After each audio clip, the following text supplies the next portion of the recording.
Hello, wonderful people. Welcome back to this wonderful channel where we bring you back-to-back information and the happenings where they happen for Obodo Biafra and all over the world.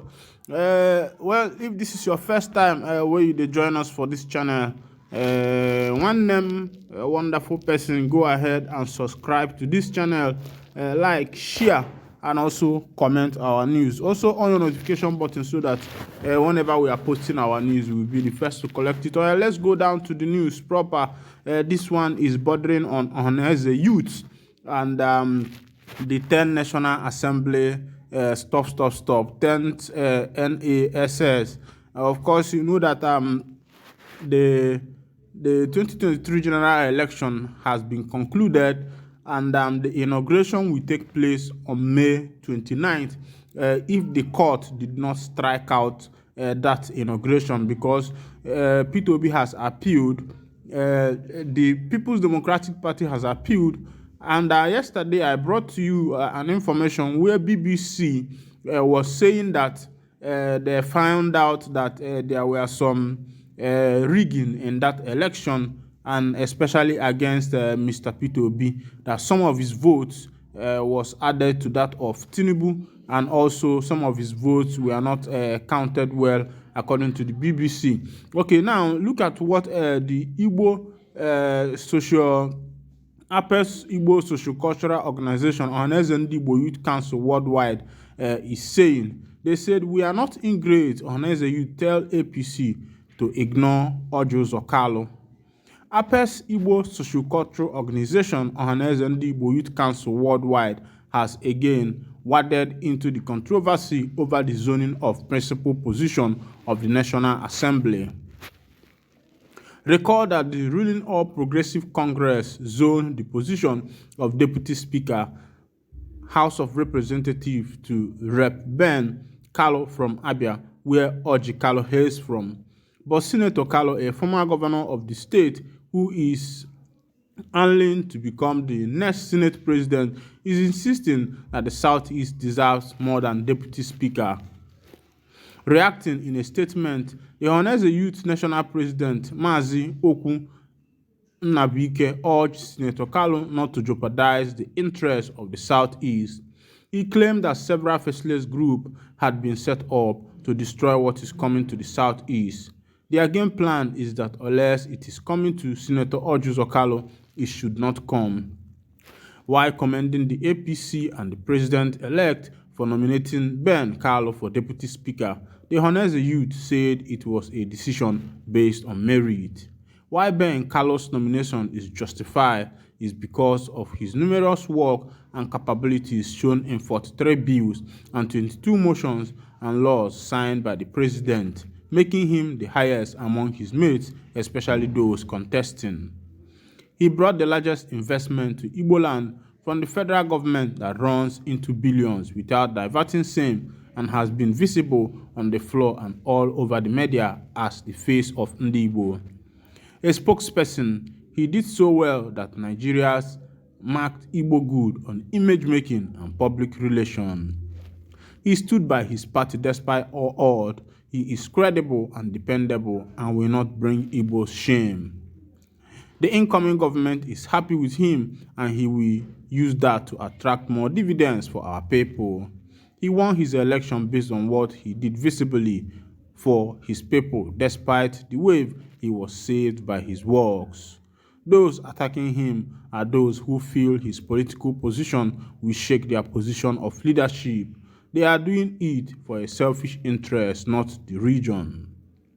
Oku warned those sponsoring what he called selfish campaigns against Honorable Ben Kanu to stop before we open their paradox box on how they held Benjamin Kanu down for 22 years with nothing to show for his loyalty. We will also review how he fought his election in 2003, 2007, 2011, 2015, 2019, and 2023 in a graphic manner. We are happy with what has been zoned to us. We are not ingrate. Let those who work more eat more. He urged the rep members elect to cast their vote for Ben Kalo.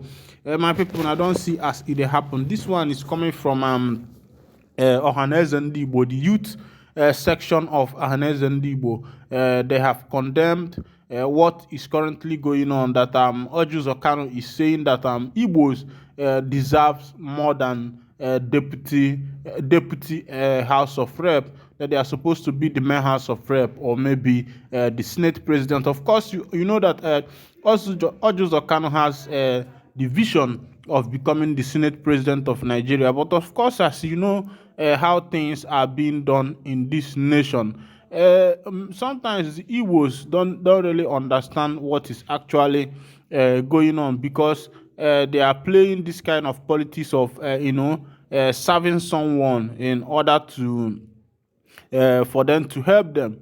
And that has not helped the Igbos, because when they enter into that office, they end up betraying their people. Instead of you to start raising a bill that will help your people, you start going against them.